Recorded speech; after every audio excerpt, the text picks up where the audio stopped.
মাৰ্ঘেৰিটাত ভূমিলেখ্য কৰ্মচাৰী পৰিষদ সন্মিলনত ৰাজমন্ত্ৰী যোগেন মহন।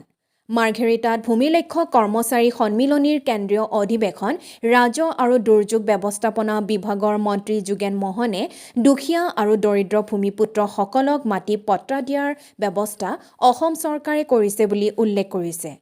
সদ অসম ভূমিলেখ্য কৰ্মচাৰী পৰিষদৰ সভাপতি লোকনাথ সন্দিকৰ সভাপতিত্বত অনুষ্ঠিত হোৱা মুকলি সভাত মুখ্য অতিথিৰূপে অংশগ্ৰহণ কৰে অসম চৰকাৰৰ ৰাজহ আৰু দুৰ্যোগ ব্যৱস্থাপনাৰ বিভাগৰ মন্ত্ৰী যোগেন মহনে। সভাত অংশগ্ৰহণ কৰি মন্ত্ৰীগৰাকীয়ে অতি কম মূল্যত দুখীয়া দৰিদ্ৰ তথা ভূমিপুত্ৰসকলক মাটি পট্টা দিয়াৰ ব্যৱস্থা অসম চৰকাৰে কৰিছে বুলি জানিবলৈ দি বৰ্তমান এই চৰকাৰৰ দিনত ই-খাজনা ব্যৱস্থাও কাৰ্যকৰী হোৱা বুলি জনায়। সভাত মন্ত্ৰী মহনৰ উপৰি মাৰ্ঘেৰিটা বিধানসভা সমষ্টিৰ বিধায়ক ভাস্কৰ শৰ্মা, কেন্দ্ৰীয় মন্ত্ৰী ৰামেশ্বৰ তেলী, মাৰ্ঘেৰিটা মহকুমাধিপতি প্ৰীতি কুমাৰী, সাহিত্য একাডেমী বঁটাপ্ৰাপক যুদ্ধবীৰ ৰাণা, মাৰ্ঘেৰিটা আৰু ডুমডুমাৰ চক্ৰ বিষয়াক্ৰমে ৰুণাল নাথ আৰু ৰণময় ভৰদ্বাজ, বিশিষ্ট কবি বিজয় শংকৰৰ লগতে বহু লোক উপস্থিত থাকে। নীলম জ্যোতি দত্তৰ সম্পাদনাত প্ৰকাশিত স্মৃতিগ্ৰন্থ আলেৰিয়া উন্মোচন কৰে সাহিত্য একাডেমী বঁটাপ্ৰাপক তথা বিশিষ্ট কবি বিজয় শংকৰ বৰ্মনে আৰু সন্মিলনীৰ কেন্দ্ৰীয় সমিতিৰ সম্পাদনাত প্ৰকাশিত মহীৰ উন্মোচন কৰে তিনিচুকীয়া অতিৰিক্ত আয়ুক্ত লীনা পাৱে। ডিগবৈৰ পৰা বিনন্দ কোঁৱৰৰ ৰিপৰ্ট, অল আছাম নিউজ 30। তাৰ বিপৰীতে কিন্তু চৰকাৰৰ যিটো ৰাজহ সংগ্ৰহৰ ব্যৱস্থা সেই সন্দৰ্ভত মানে দুখীয়া শ্ৰেণীটোক বেছি টেটু চপা দিছে বুলি এটা অভিযোগ উঠে। কি ক'ব চাই? আজি এই তিনিচুকীয়াৰ এই ইণ্ডিয়া ক্লাবত 97 সংখ্যক এখন কেন্দ্ৰীয় অধিৱেশন, পূৰ্বতে মণ্ডল কানুনগো বুলি আছিলে, এতিয়া কিন্তু এই লেণ্ড ৰেকৰ্ড ছাৰ্ভিচাৰ লেণ্ড ৰেকৰ্ড আজি আমি আহি ইয়াত কেন্দ্ৰীয় মন্ত্ৰী ৰামেশ্বৰ তেলী টেঙৰীয়া, স্থানীয় বিধায়ক ভাস্কৰ শৰ্মা আছিলে আৰু এতিয়া এই কৰ্মচাৰীসকলৰ ওপৰত যথেষ্ট বোজা পৰিছে আৰু তেখেতসকলে ভূমি সংস্কাৰ আৰু ৰাইজক সেৱা কৰাৰ যি উদ্দেশ্যে সুন্দৰকৈ সেৱা কৰি থকাৰ কাৰণে আমি ফাৰ্ষ্ট ফেজ বসুন্ধৰা 1 সফলতাৰে সামৰণি মাৰি আকৌ দ্বিতীয় ফেজো প্ৰায় আমি অফিচিয়েলি সমাপ্ত হৈছে আৰু ইয়াত বহুতে খিলঞ্জীয়া বা ভূমিপুত্ৰই বহুদিন ধৰি চৰকাৰী মাটিত বহি থকা তেওঁলোকে ভূমি পট্টা পাবলৈ সক্ষম হৈছে। তাতে ৰেহাই মূল্যত আমি পূৰ্বৰ পৰা আমি বসুন্ধৰা 2ত বহুত যথেষ্ট ৰেহাই দিছোঁ।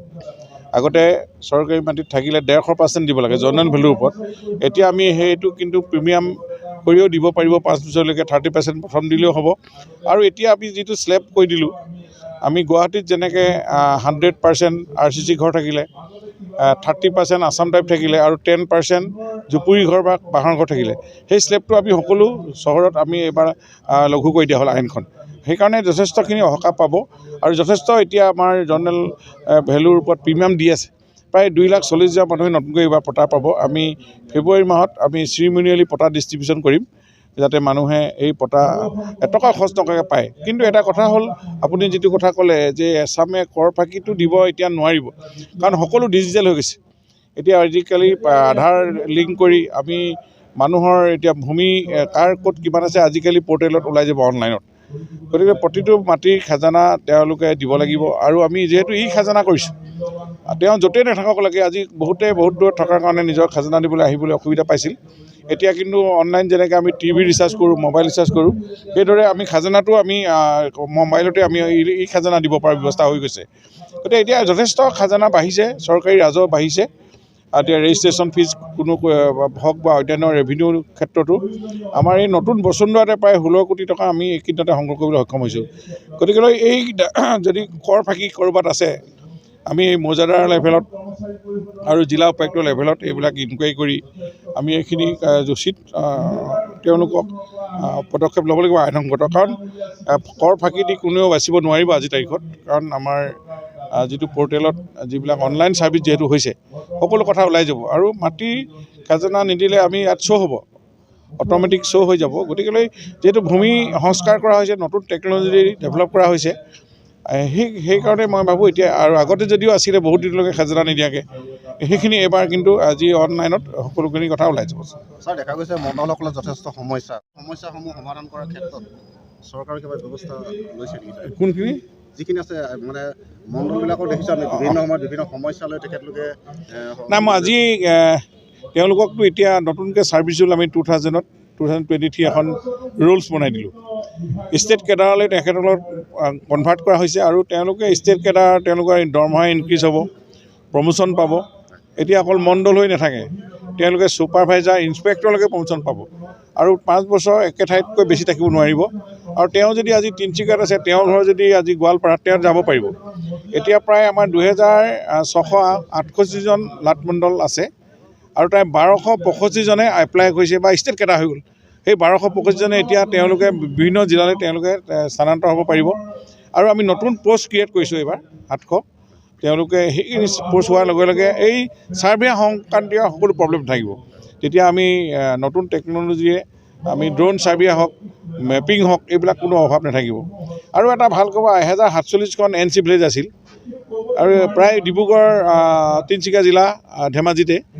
এতিয়া সেইখিনি আমি প্ৰায় 903খন ভিলেজ আমি কেডেষ্ট্ৰিয়েল ভিলেজলৈ কনভাৰ্ট হৈ গৈছে। যোৱা কেবিনেটত আমি পাছ কৰিলোঁ। এতিয়া 144খন যি বাকী থাকিল সেইখিনিও ক'ৰবাত বৰ্ডাৰ ডিছপুট থকাৰ কাৰণে, কিবা টেকনিকেল প্ৰব্লেম থকাৰ কাৰণে হোৱা নাই। কিন্তু 903খন আমাৰ NC ভিলেজ কেডেষ্ট্ৰিয়েল কৰি দিয়া হ'ল একেটা কেবিনেটৰ সিদ্ধান্ততে। গতিকে সেইখিনি মানুহে এতিয়া পতা পাব, তেওঁলোকে মাটিৰ অধিকাৰ পাব।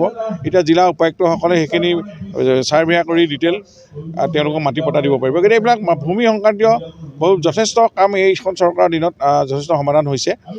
আৰু সকলো ক্ষেত্ৰতে চৰকাৰী বিষয়া, কৰ্মচাৰী, মণ্ডলৰ পৰা আদি কৰি গাঁও প্ৰধানলৈকে সতৰ্কতাৰে কাম কৰিবৰ কাৰণে মই আহ্বান জনাইছোঁ। যিহেতু এতিয়া বহুত দালাল সোমাই গৈছে অসমত, এই দালালবিলাকে নিজৰ দুখীয়া মানুহৰ, সাধাৰণ মানুহৰ মাটি আত্মসাৎ কৰা এটা চক্ৰ ইতিমধ্যে উৎখাত হৈছে, বহুত গ্ৰেপ্তাৰ হৈছে আৰু এইটো কণ্টিনিউ হৈ থাকিব।